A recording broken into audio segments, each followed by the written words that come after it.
No, your eyes do not deceive you. Manchester United and Marc Skinner have finally mutually agreed to part ways right as preseason starts.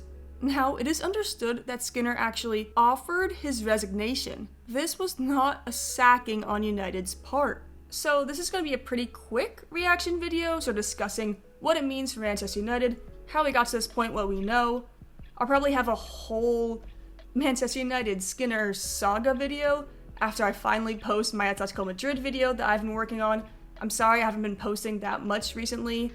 I currently work a 9 to 5 right now, 6 days a week, so it's a little hard to find time, but I'll get into the groove soon.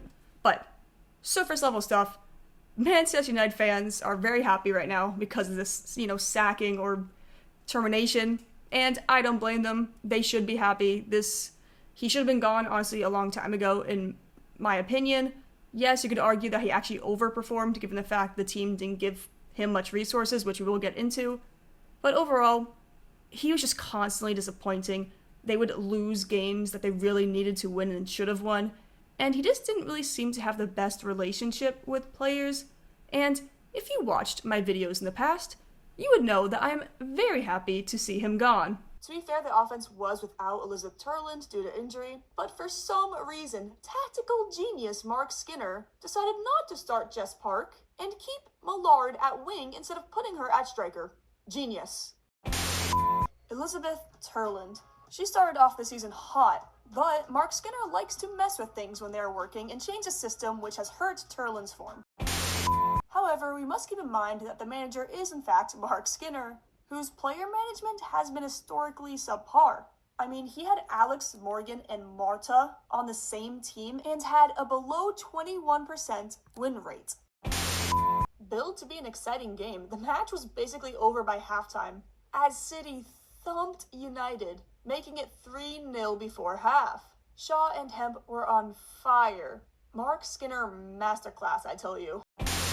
And there is the argument that he has in fact overachieved, given the fact that, Manchester United didn't really ever give him much. They're always lacking resources behind Chelsea, Arsenal, and Man City, and they even beat Chelsea for the 2024 FA Cup, by far the club's biggest achievement. But at the end of the day, it just comes down to the fact that his player management was horrible. Like, diabolical for a manager coaching a club as big as Man United. It drove fans up a wall, and they wanted him gone way before this because of his deficiency. It has also been reported that United do want better development of their youth players, and Skinner really struggled in that area, so it's completely valid for them to release him, move on from him, because I can't name a single player he's really developed.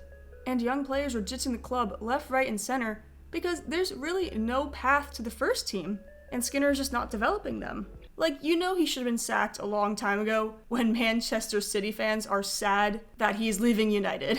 Unfortunately for United fans, though, getting rid of Skinner doesn't get rid of the club's problem. You see, Skinner has frequently expressed frustration over the club's lack of investment in the women's side, and all the reports seem to indicate that the tension between Skinner and the club over the lack of investment was a tension that caused Skinner and the club to part ways. And looking at United's transfer window this summer and the timing of this is what seems to be the most likely. No club wants to sack their manager right before the season.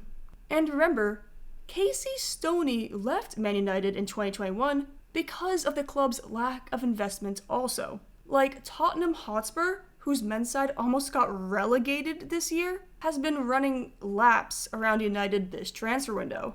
I think United will finish below Tottenham Hotspur this year, and I'm not joking.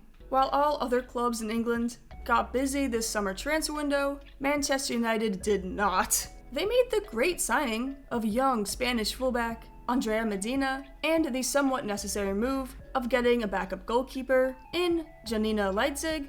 That's it. Those are the only 2 players they brought into this squad. Meanwhile, they lost Hannah Blundell, Lisa Nrawlsund, Melvine Millard, Leah Galton, and Millie Turner. Now, obviously, you could say that it was time for some of these players to leave the club, and that Chelsea offered too big of a fee to turn down for Millard, and I wouldn't disagree with you at all. Really, the only transfer out, or free agent, I guess, that they let leave, that didn't really make sense was Nwalsund.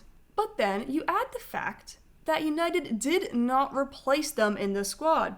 United didn't really get better this summer transfer window, aside from the fullback position with Medina. That's only one position, while most teams try to upgrade, at least 3.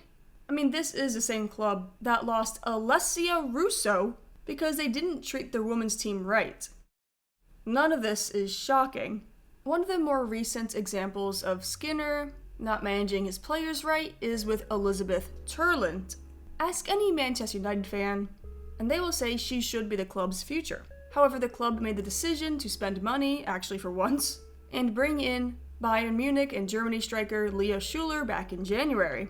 And I'm not sure if it was Skinner or the club that wanted Schuler. I made a whole video about it, how it didn't really make much sense for them. But even so, Skinner did not manage the two of them together well at all. He always made the wrong decision on who to start, who was in form, how to play them. It was just always wrong.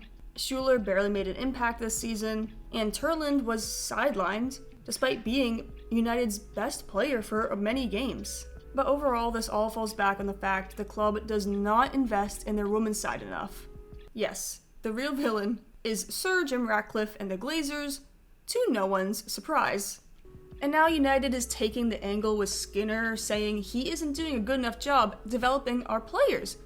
Which, again, is true. He is not great at youth development, and I think that's a reason they definitely should have sacked him. But I find it interesting that they're now so focused on homegrown talent after they had a heinous transfer window. It's just really excusing this transfer window, be like, oh, we're trying to focus on homegrown, like Barcelona. But they're not Barcelona. The problem is every single other women's Super League team is investing in their club, getting transfers, paying money, and they're not. Focusing on youth players is fantastic in the long term, and I love it when clubs do it. But in Man United's case, it kind of indicates that they just don't really want to compete right now with the likes of Chelsea, London City, Tottenham, Arsenal, and Man City. They just aren't investing that money that they need to, and they're kind of skirting around that.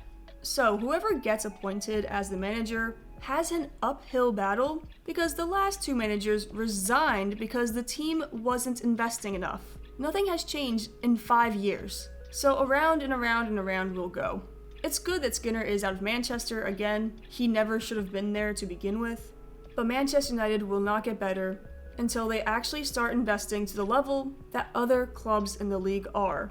This situation could have been avoided if they actually gave resources to their women's side.